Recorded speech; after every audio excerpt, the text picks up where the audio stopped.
بسم اللہ الرحمن الرحیم۔ السلام علیکم دوستو، نئی ویڈیو میں خوش آمدید۔ ارتغرل غازی کے نام سے ایک ٹوک ڈرامہ پاکستان ٹیلی ویژن پر اردو زبان میں نشر کیا جا رہا ہے، لیکن اردو زبان میں ڈبنگ سے قبل یہ ڈرامہ پاکستان میں اس حد تک مقبول ہے کہ اس کے مداحوں میں وزیر اعظم عمران خان کو بھی گنا جاتا ہے، جو اس میں دکھائی گئی اسلامی تہذیب کی تعریف کر چکے ہیں۔ عثمانی روایات کے مطابق ارتغرل سلطنت عثمانیہ کے بانی عثمان اول کے والد تھے۔ اس کے علاوہ ان کے بارے میں حقائق پر مبنی معلومات نہ ہونے کے برابر ہیں۔ کئی صدیوں تک دنیا کے ایک بہت بڑے حصے پر حکمرانی کرنے والے اس خاندان اور سلطنت کا آغاز تاریخ کے دھندلکوں میں گم ہو چکا ہے۔ تاریخی کتابوں میں عثمانی روایات کے علاوہ اس دور کی دو ٹھوس نشانیاں، ایک سکہ اور بازنطینی سلطنت کے محرک کی ایک تحریر اور عثمان کے ایک خواب کا ذکر ملتا ہے، جس کا ہم آگے چل کر ذکر کر رہے ہیں۔ جو بات طے ہے وہ یہ کہ عثمان کا تعلق آج کے ترکی میں اناطولیہ کے علاقے میں آباد اور خانہ بدوش قبیلے سے تھا، اور اس کی حکومت اناطولیہ کی درجنوں چھوٹی چھوٹی حکومتوں میں سے ایک تھی جن کی طاقت میں زیادہ فرق نہیں تھا۔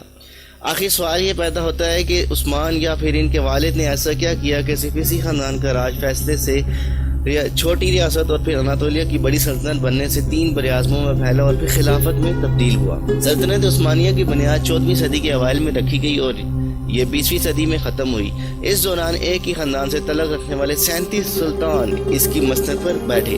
ایک مورخ کے مطابق کسی خاندان کا مسلسل اتنی دیر تک حکومت کرنا معجزے سے کم نہیں ہے۔ عثمانیوں کی کامیابیوں کی وجوہات کچھ بھی ہوں، لیکن ان کی اناطولیوں میں اپنے ہمسایوں کے ساتھ 2 صدیوں پر پھیلی ہوئی لڑائی انتہائی سخت تھی۔ مورخ سٹینفورڈ جیشا اپنی کتاب سلطنت عثمانیہ کی تاریخ و جدید ترکی میں اس روایت کا ذکر کرتے ہوئے لکھتے ہیں کہ سلطنت عثمانیہ کی شروعات تاریخ کے طالب علموں کے لیے ہمیشہ سے اہم سوال رہا ہے، لیکن اس دور کے ذرائع کی کمی اور بعد کے ادوار میں لکھی گئی روایات میں تضاد کی وجہ سے پوری یقین سے کچھ کہنا بہت ہی مشکل ہے۔ انہوں نے اس مشہور روایت کو بیان کرتے ہوئے لکھا کہ عثمانیوں کا جد امجد سلمان شاہ تھے، جو کائی قبیلے کے سردار تھے اور 12ویں صدی کے آخر میں شمالی ایران کے ایک علاقے میں آباد رہے۔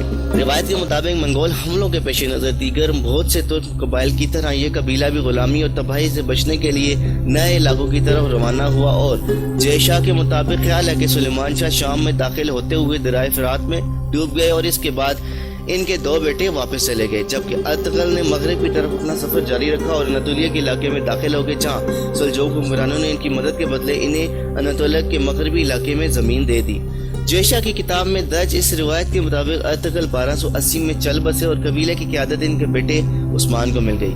عثمانی روایت کے مطابق ارتغرل نامی ایک قبائلی سردار شمالی مغرب اناطولیہ میں آ کر سلجوق اور بازنطینی سلطنتوں کے بیچ کے علاقے میں آباد ہوا، اور اس روایت کے مطابق سلجوق سلطنتان ارتغرل کو سوگت میں کچھ علاقہ عطا کیا گیا، لیکن ارتغرل کا عثمان سے کیا تعلق تھا؟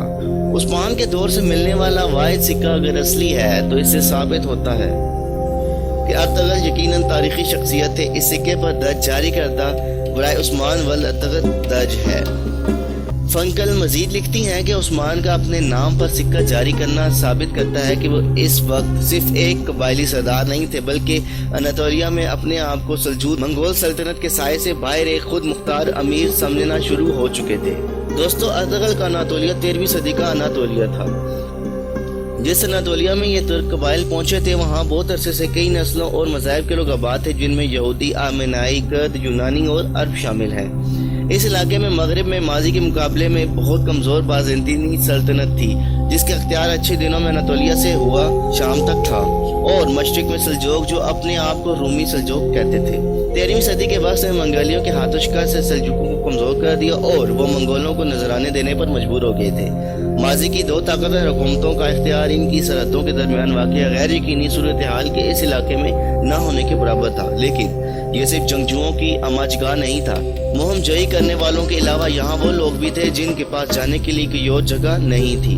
اس علاقے کی جہاں سلطنت عثمانیہ کی بنیاد رکھی گئی تھی، تصویر کھینچتی ہوئے بتاتی ہے کہ اس علاقے میں خانہ بدوشوں، نیم خانہ بدوش لٹیروں، فوجی مہمات کے شوقینوں، مختلف پس منظر والے غلاموں، درویشوں، راہبوں اور بکھری ہوئی آبادیوں کے دورے کرتے پادریوں، پناہ کی تلاش میں نکلتے ہوئے بے گھروں کسانوں، شہر والوں، سکون و مقدس مقامات کی متلاشی، بے چین روحوں، سرپرستی کی متلاشی، مسلمان اساتذہ اور خطرے سے نہ ڈرنے والے تاجروں کی گزرگاہوں کے جال بچھے ہوئے تھے۔ اس بد انتظامی والے علاقے کی خاص بات مسلمان درویشوں کی موجودگی تھی۔ مسیحی